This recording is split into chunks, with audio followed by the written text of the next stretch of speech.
And then of course you've got some of the lower level gear can be quite nice. A lot of the lower level green gear can be quite nice to sell because people will be like, I have no rings.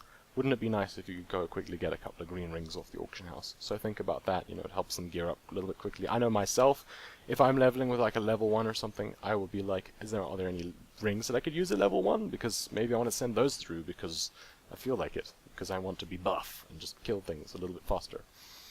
And then of course you have twinks. Now the thing with twinks is that is a PvP thing, or it can even be for player versus environment thing, where some people will twink at say level 80 and then raid level 80 content with twinked toons, and that is something that I encountered when I did that Legacy Realms discussion video. Now the main thing with the twinks is that they are capped at level. Now basically you will encounter more of these on a higher kind of population realm just because there are more people there. So, you know, selling level 80 epics for people that want to raid level 80 content may be more likely there. Though if they're raiding level 80 content and they're stuck at that level, there won't be very many of them. They're probably not going to need to buy those epics to gear up because they're probably going to have like full heroic gear or something. So I'm not really sure about that. That isn't something I'd put too much faith on. More with twinking would be with PvP.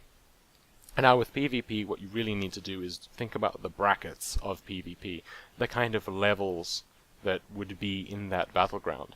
So I think it's every 5 levels now. It used to be like 10, but I think it's 5 levels now. So I think it's like 80 to 84 is like a section, and then like 85 to 89 is like a separate section. Maybe I'm wrong. Sorry, I haven't PvP'd for a while. You can look at some of these things yourself, but the main thing is basically you want to have the highest level item there. So let's say that 89 is the highest possible level for twinking before you hit 90, which should be the case. You want to have level 89, let's say blues or like epics that are world drops or something. If you can get those, they will sell for a lot because people want to have the best gear possible so they can annihilate people in the battleground through just sort of ruffle stomping them, basically, because they just have stupidly powerful gear. And that's the whole point of twinking. They want to get really, really powerful gear. So if you can provide that for them, it will sell. And of course, one of the problems that I will try and show you now, is we go from 85 to 85. Let's look over here. Is you have to remember the expansions and how those go up. I'm not sure what effect Blizzard's changes is with the stat squish. Not sure what effect that is going to have on gear. But what's going to happen is, let's say you're looking at this Rancier of Hatred, that's a level 85 epic polearm. Wouldn't that be nice for twinking? No. No, it would not. It would be terrible for twinking. I'm sure there is something much, much better they could get. Now this is obviously comparing agility to strength, but just looking on this, alright? So, let's have a look at the weapon damage. 4285 to 6430, right? It's an epic! Yay! Level 85 epic, that's fantastic. But now, with Mists of Pandaria being out, you have a much higher item level blue piece of gear from Mists of Pandaria that is even selling for more on this auction house right here, and it has 8,382 to 12k damage. So we're looking at like nearly double, basically. It is insane how much of a difference that is. So do not expect to sell, you know, the old epics for a lot, because generally the new blues will beat them. Though that might not be the case with the stat squish coming. Anyway, that is enough for gear. I think I have covered gear pretty extensively now. That is everything you need to know about gear. Moving on to the next section now. You got container, which is basically all of your bags. Those, generally you won't find them on resale. Generally it's not something that you will resale. Maybe if you're lucky, you'll pick up a bag.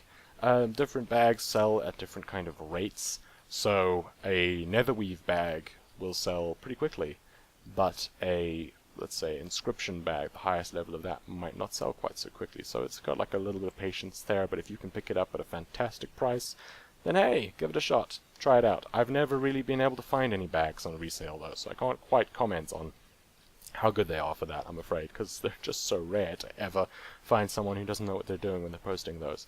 And then we go through the consumable. Now with consumable, basically food and drink, probably not really going to be selling those. Maybe you could sell some food and drink, but that's something like you could look at Probably not going to get it off of resale though, to be honest, unless you're really, really lucky, and even if you do, it's probably not going to sell well. Keep in mind the people that need food and drink will probably be the people that raid and have cooking, and therefore can make it themselves, and therefore don't really need to buy it.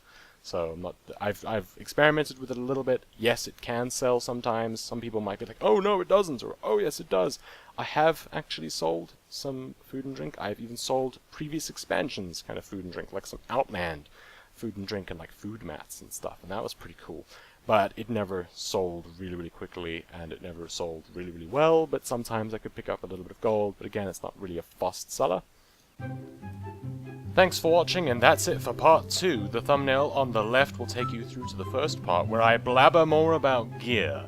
In part 3, I finish up with consumables, item enchantments, and glyphs, as well as a bit on pets and quest items, so feel free to check those out, and if you're liking it so far, feel free to subscribe for more. Cheerio for now.